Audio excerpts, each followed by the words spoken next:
2 లక్షల రుణమాఫీ చేస్తాము. ఈరోజు రుణమాఫీ గురించి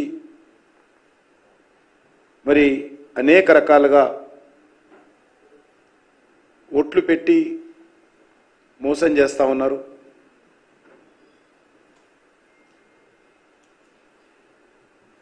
అదేవిధంగా కౌలు రైతులకు 15,000 రూపాయలు ఇస్తాము. ఎకరానికి రైతు బంధు ప్రత్యామ్నాయంగా 15,000 ఇస్తాము.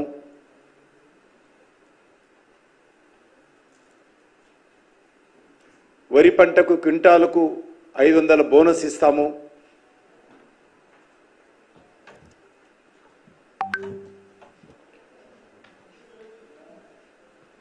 మరి ఏ ఒక్కటి కూడా ఈరోజు అమలు చేసేటువంటి పరిస్థితుల్లో కాంగ్రెస్ పార్టీ ప్రభుత్వము సానుకూలంగా ఆలోచన చేస్తలేదు. రైతులను నమ్మబలికి అధికారంలోకి వచ్చిన తర్వాత ఈరోజు న్యాయవంచన చేస్తూ ఉంది రేవంత్ రెడ్డి గారి ప్రభుత్వం. మరి పార్లమెంట్ ఎన్నికలకు ముందు కూడా ఈ యొక్క ఇచ్చినటువంటి గ్యారంటీలను మర్చిపోయి తగుదునమ్మా అని అనేక రకాల కొత్త హామీలు ఇవ్వడం జరిగింది.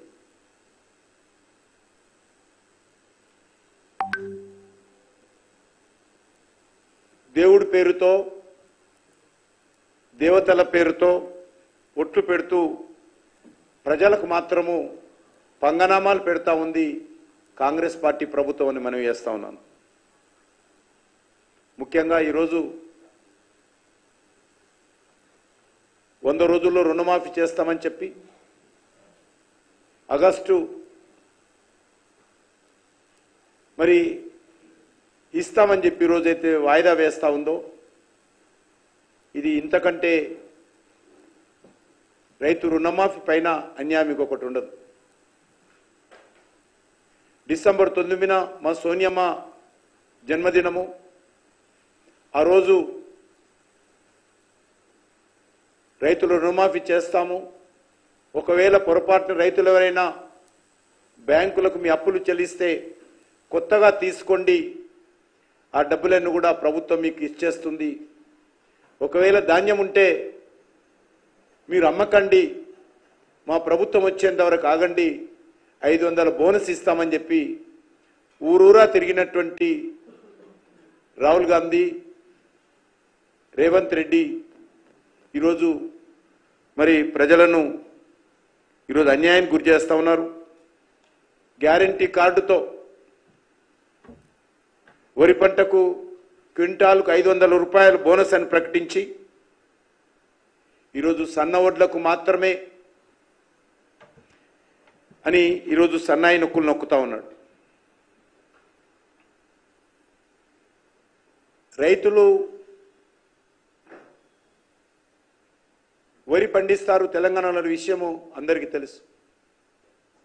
80% పైగా పంట దొడ్డు వడ్లే దొరిధాన్యమే పండిస్తారు. సన్నధాన్యం అనేటువంటిది చాలా తెలంగాణలో ఉత్పత్తి అవుతుంది. మరి ఈరోజు అధికారంలోకి వచ్చిన తర్వాత కాంగ్రెస్ పార్టీ ప్రభుత్వం మాట మార్చి మెజార్టీ రైతులకు చేయి గుర్తు కోటేసినందుకు చేయి ఇస్తుందని సందర్భంగా మనవి చేస్తున్నాను. రాష్ట్రంలో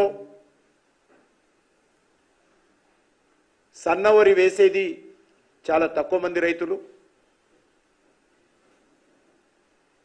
ఈ యొక్క వానాకాలంలో 70% పైగా దొడ్డు రకమే ఒరే ఈరోజు సాగు చేస్తారు. యాసంగిలో మాత్రము 90% దొడ్డు రకం ధాన్యమే రైతులు వేస్తారు. మరి అటువంటిది ఈరోజు మేము వాళ్ళకి ఇవ్వము, మేము సన్న వడ్లకే ఇస్తాము అని ఈరోజు ఇచ్చిన హామీల నుంచి తప్పించుకునేటువంటి ప్రయత్నం, రైతులకు వెన్నుపోటు పొడిచేటువంటి ప్రయత్నం కాంగ్రెస్ పార్టీ ప్రభుత్వం చేస్తూ ఉంది. ఒక దిక్కు కేంద్ర ప్రభుత్వము మీరు ఎంత సరఫరా చేసినా దొడ్డు బియ్యం కొనడం కోసము కేంద్ర ప్రభుత్వం సిద్ధంగా ఉంది. కేంద్ర ప్రభుత్వము బియ్యం కొనడానికి సిద్ధంగా ఉన్నప్పుడు మీకు వచ్చినటువంటి బాధ ఏంటి అని అడుగుతా ఉన్నాను, మీకు వచ్చినటువంటి నష్టం ఏంటి అని అడుగుతా ఉన్నాను. మీ రాష్ట్ర అవసరాలకు కావాలంటే అదనంగా సన్నబియ్యం సేకరించండి, కానీ కేంద్రము కొంటానన్నటువంటి ఎంఎస్పి ప్రకారము మరి మీరు బోనస్ ఇచ్చి దొడ్డు రకం వరం కొనడానికి ఈ ప్రభుత్వానికి వచ్చినటువంటి ఇబ్బంది ఏందో ఈరోజు ఇచ్చినటువంటి హామీ నుంచి పక్కకు జరగడం తప్ప ఇందులో మరో కారణం కనిపించడం లేదు. ఈ యొక్క మోసం చేయడం తప్ప ఇంకో సమస్య లేదని సందర్భంగా మనయేస్తున్నాను. ఈరోజు కేంద్ర ప్రభుత్వము తెలంగాణ రాష్ట్రం నుంచి వరి ఎంత ఉత్పత్తి అయినా ఆ ఉత్పత్తికి సంబంధించి ప్రతి నయా పైసా చెల్లించడానికి సిద్ధంగా ఉంది. అది దొడ్డు బియ్యం కానీ, సన్న బియ్యం కానీ, బాయిల్ రైస్ కానీ ఏదైనప్పటికీ